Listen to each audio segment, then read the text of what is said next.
Now, on 105.9 FM and streaming worldwide on the WMAL app. O'Connor and Company. WMAL. 8:07 here on your favorite radio station in the nation's capital. We're doing a post-mortem on yesterday's elections in Virginia and New Jersey and in New York City. We haven't really talked about California because, at this point, Julie Gunlock. Who cares? Really, honestly. Seriously. Let's get into it. Now, that's Julie Gunlock. I'm Larry O'Connor, and joining us right now is Mark Halperin. He's the editor-in-chief of the Two-Way Platform, which includes the morning meeting with our pal Sean Spicer, as well as Two-Way Tonight and a host of other programs. Plus, he's got his own podcast, and Next Up on the Megyn Kelly Network. Mr. Halperin, good morning. Thanks for joining us. Late night last night. Larry, it's been a while. Good to see you. And Julie, good morning to everybody. Thank you, Larry, for being on our coverage last night. Grateful to have you. Well, I'll be honest, it was the New York Post that brought me in, Mark, more than... That's fine. They were our partners last night, and I got to host the show from the August newsroom on 6th Avenue, and it's an honor to be associated with them, and if they're the magnet that brings you in, Larry, all good. I kid, as you know, but it was kind of cool. We got a sneak preview of today's front page of the New York Post, which we always find amusing. Post had been relentlessly critical of Zoran Mamdani and the specter of him becoming mayor.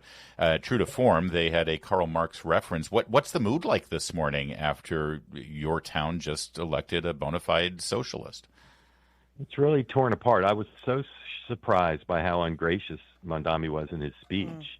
Angry and optimistic at points, but I've never seen a speech quite like that. Really bitter towards President Trump, bitter towards Cuomo, and picking a fight with the president. He's 34, and if his job is going to be mayor of the largest city in America, plus constant combatant with the president, it's going to be more challenging. But maybe he thinks there's something to that. In terms of the mood of the city, I have friends and professional colleagues who are sky high psyched. And I have friends and professional colleagues who are either planning to move or are really upset, particularly based on his views of Israel. And I don't know if that's bridgeable, but this is the kind of inspiration of emotion Donald Trump has inspired in the last 10 years, and I don't think anybody else really has. Not to be that guy, Julie Gunlock, but last night, a couple of hours into the coverage, Mark asked his panel, what do you think the tone will be for Zoran Mamdani's speech? And I said, well, I think it'll be very energetic and triumphant, and it'll be best translated in the original 1917 Russian. And I wasn't too far off, Mark. No, I mean, he sounded at times like just an angry guy on what was the biggest triumphal day of his career. Yeah, but I found it kind of funny last night. Van Jones was just shocked that Mamdani suddenly sounds, like an angry communist. And on the CNN panel last night, I think that's sort of how they operate here. But that doesn't really make New Yorkers feel better, and particularly Jewish residents of New York. Do you think he'll temper that tone? Was that just energy last night, or, I mean, he cites Nehru, for goodness sake, and other communists and socialists. I mean, is this sort of the tone he's going to govern with, or again, was it just an energetic win last night? Yeah.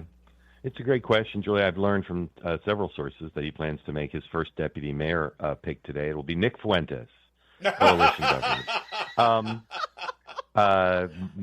Unity around criticizing Jews. Look, he has reached out. He did reach out after he became the Democratic nominee. Yesterday, Bill Ackman, the billionaire New York resident, at least for now, who's been as vocal a critic publicly on X and elsewhere of Mamdani as anyone, reached out and said, let me help. I suspect he will have some sort of reaching out, but his fundamental orientation is to fundamentally remake the city on economics and policing, et cetera. So I don't know. I hope for the best, and I was disappointed yesterday to see some people say they don't like the guy so much against his policies, against his view of Israel and Jews, that they hope he fails. And I think that's just, to me, that's just like when the president gets elected, you say, he's the president of everybody, hope he succeeds. I hope the guy succeeds. But there's lots of questions on experience and attitude and policy, and we'll see. But he does have a propensity to reach out. We had a close friend of his on last night on our coverage, and he said, this guy's not a hater. He's going to reach out, and I hope he does. Zooming out, Mark Halperin, to the nation and what happened in not every state was voting yesterday, but it's often seen as some level of a bellwether on the president's performance in his first year and then looking forward to the midterms. Are Republicans in trouble in 2028? Are you seeing this as a signal that they need to make some kind of pivot? And is this a referendum on Trump? Yeah, I mean, I'm always a big fan of reading, but not overreading. And I think the biggest challenge for the Republicans off of last night are twofold. One is fundraising. Yes, their candidates weren't as good as the Democratic candidates in a lot of places, but like in California, if you can't match the other side dollar for dollar, if you're the incumbent party, that's going to be a problem if that prevails in the midterms. But the other bigger challenge, I think, is demographic and geographic. President Trump looked like he was beginning a realignment for the Republicans on younger voters, non-white voters, and in the suburbs. And in Virginia and New Jersey, two diverse states with, lots of important counties that are like petri dishes for these things, Republicans were wiped out yesterday, demographically and geographically. And I think it means that whether it's Trump's not on the ballot or whether people are unhappy with the national economy, whatever it is, if Republicans are wiped out like that demographically in the young people, female voters, they were just killed with young women yesterday. I mean, they're just staggering numbers. If they're wiped out like that in the midterms in comparable states, and Virginia and New Jersey are, very basic, industrial states with a lot of rural areas, diverse, et cetera. If they're wiped out in the suburbs, if they're wiped out with the same demographics as they were last night, they'll lose the House. And so it doesn't mean inexorably they're going to have a bad midterm, but it doesn't portend positivity for Trump's party or Trump's candidates next year. One difference in the midterms, unlike this election, is that Trump will be engaged much more. He'll do rallies. He'll actually be out there, and that might make a difference. Quickly, Mark Halperin, in our final minute, we were just talking about this meeting that's going to take place in about 15 minutes at the White House with all the Republican senators and President Trump over the shutdown. Do you think that the dam will break now that the election is over? We're getting indications that the shutdown will come to an end, and it turns out it was, a political tactic. Yeah.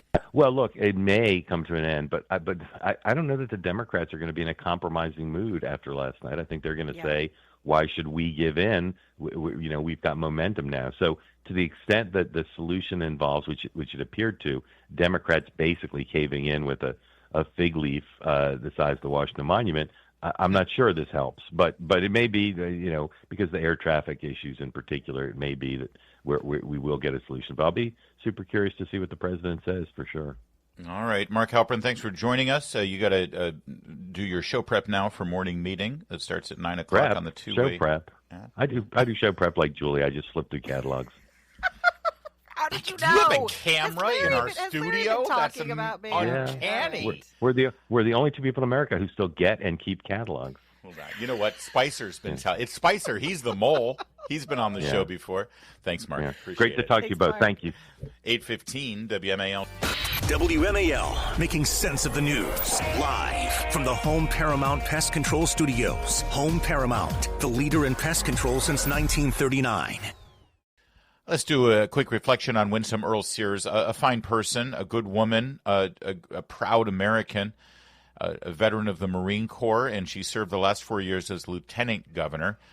She delivered her valedictory speech last night on what I assume will be the final day of her public. Well, that's not fair. She's got 2 more months to be lieutenant governor, but this, I'm guessing, will be her final campaign.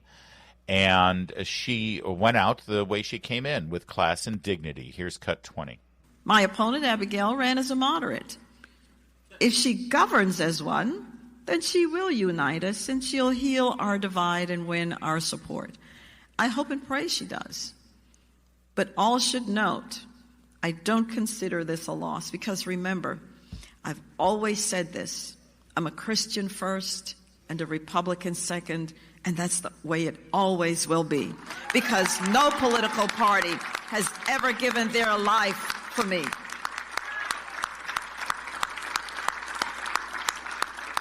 So your voice isn't lost. And I'm not going anywhere, and neither are you. Virginia is not a radical leftist state, and we will hold to account anyone who tries to impose on us the ideology of the left. A Christian first, a Republican Senate, because no political second, because no political party has ever given their life for me. That's a good line. I like that, and resonates with many of us.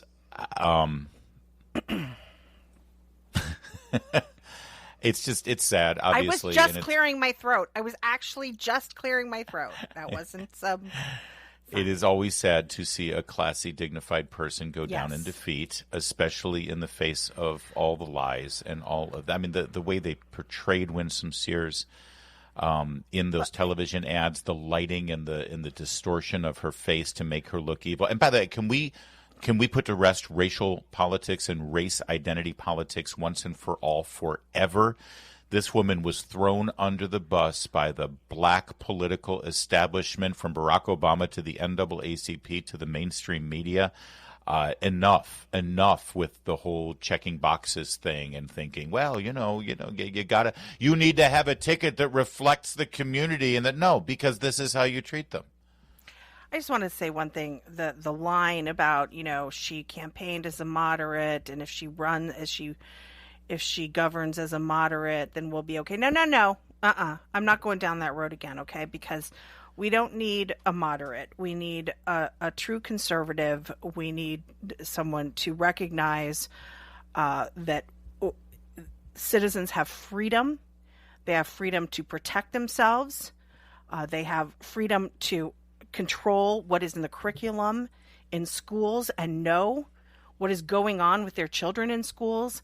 I don't like this moderate talk. And frankly, I think that was partly why people did not enthusiastically support Winsome Sears from the beginning. And look, I think she ran a fair race, but and I think that she was disadvantaged because of the media who allowed Spanberger to fool everyone and to suggest that she's a moderate.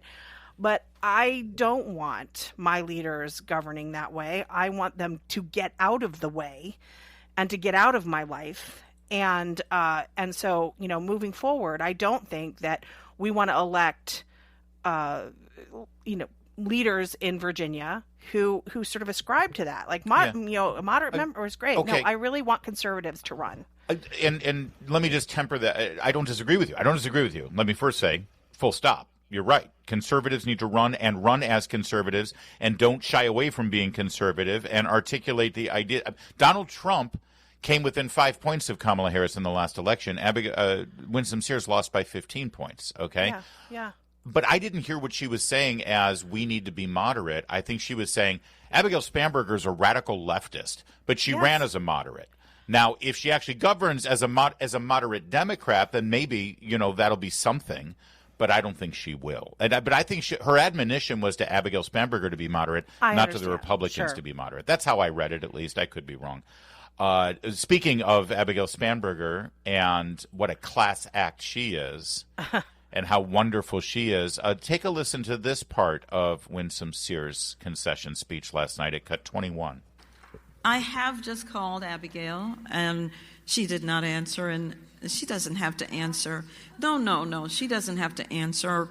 I think she's busy.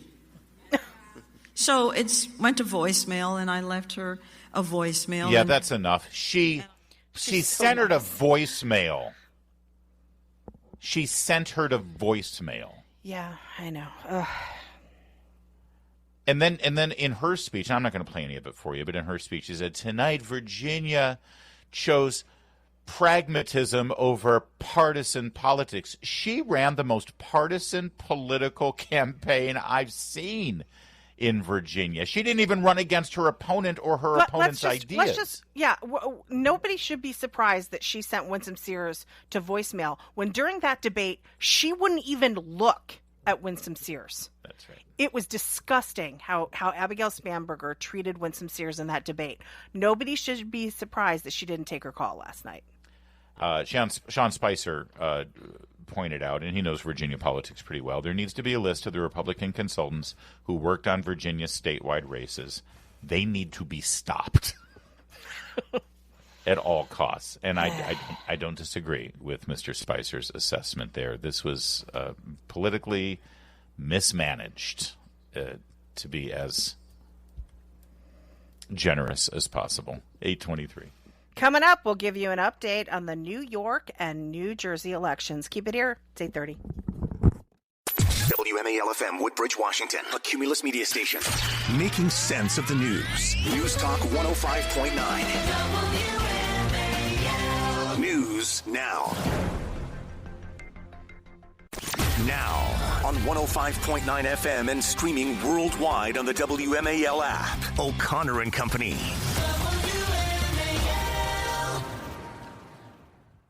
8:37, O'Connor and Company coming up in 30 minutes. It's the Chris Plant Show. He'll make you feel better about everything going on in the news. Hopefully we're making you feel a little better, too. Although, honestly, today it's appropriate to feel concerned and even somber about the election results right here in our backyard in Virginia. It's not good for the Republican Party and conservatives, but it's that much worse in New York, where you really had an election between a Democrat in Andrew Cuomo, who was humiliated and drummed out of office for sexual harassment and even sexual assault allegations, plus, of course, his gross mishandling of the COVID-19 pandemic. It made him one of the least popular politicians in the Northeast.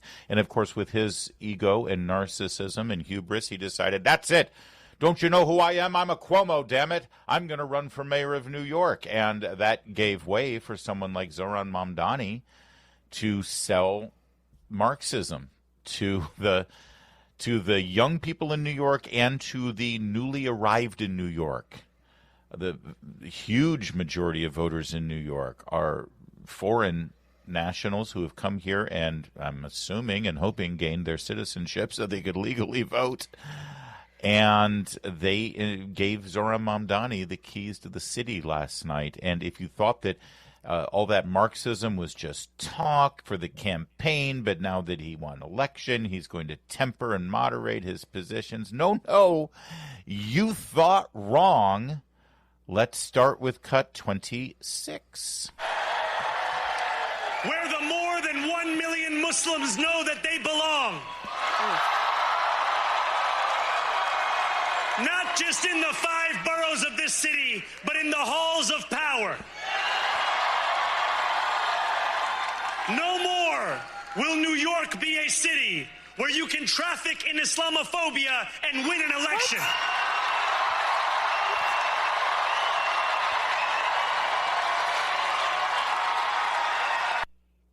Mostly white non-Muslims cheering that because of their guilt. Yeah. For actually being concerned when they see somebody who was literally embracing an unindicted co-conspirator of the 1993 World Trade Center terror attacks and would frequently call for a globalization of the jihad, whose post-October 7th statement, 24 hours after the massacre of innocent Jews and Westerners, was to lament the death of both Palestinians and Israelis. That was his statement after October 7th. Right. That's right. But apparently pointing that out people also need to remember that it's not just him. He is going to fill New York, the cabinet members, the administrative buildings with these kinds of, radicals.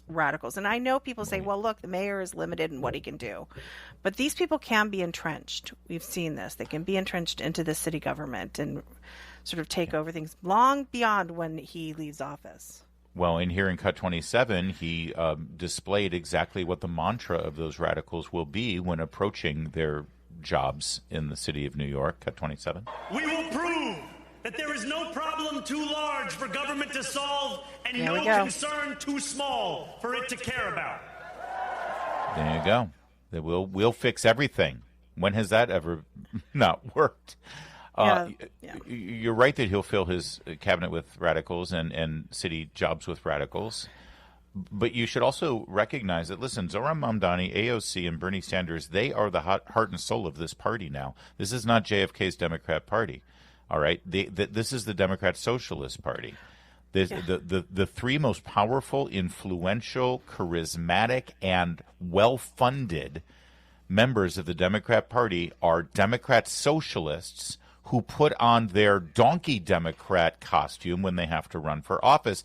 And in the midterms next year, there are going to be hundreds of them running in those primaries. Yeah, and Democrat Socialist is just a nice way of saying commie. They are commies. I mean, his chief of staff, a guy named Hassan Piker, he's expected to be named as his chief of staff, last night at the Victory Party said, this is a country that, he's talking about the United States, this is a country that defeated the USSR, unfortunately.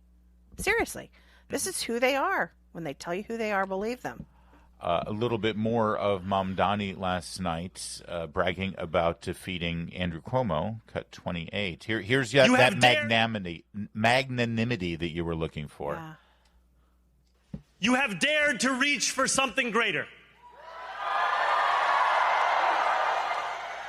Tonight, against all odds, we have grasped it. The future is in our hands. My friends, we have toppled a political dynasty.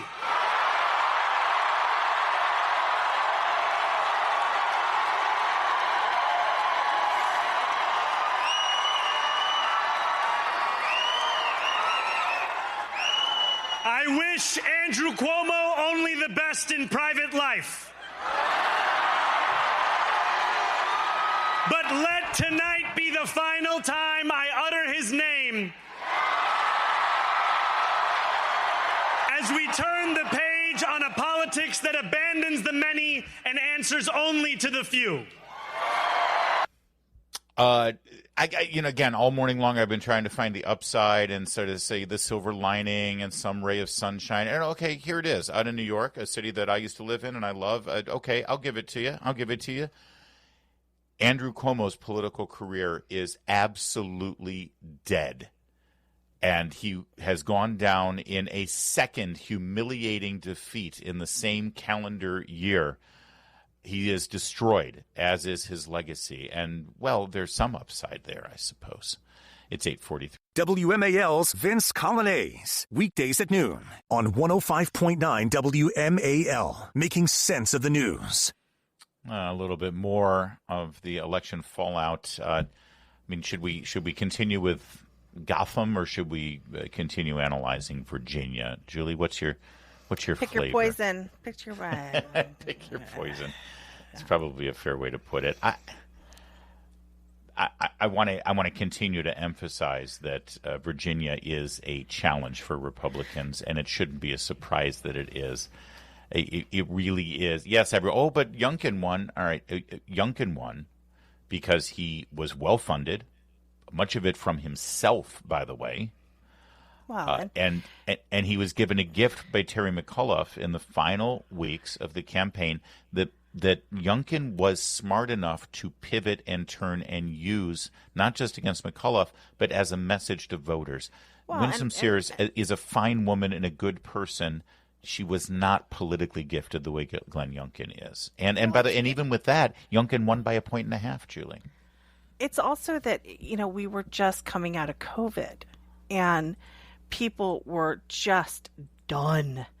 And they were angry about the mask mandates. They were angry about the vaccine mandates. They were angry about, and the fact that there were no apologies, no contrition, no assurances that it wouldn't happen again. And I think that was part of it. And, I feel like Sears, it was hard to come up with something, a rallying, like something we can all agree on.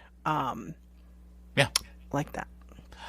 All right. Do you want some good news out of Virginia? There is because honestly, it's the that Democrats, or vodka at this point, Larry. I've got one victory, and Okay. I'm not being facetious or sarcastic. No, I know. There really is a victory here, and it's actually an important one. It's Yes, not going to we're get the excited about national this. attention. It's why people listen to this show. Yeah.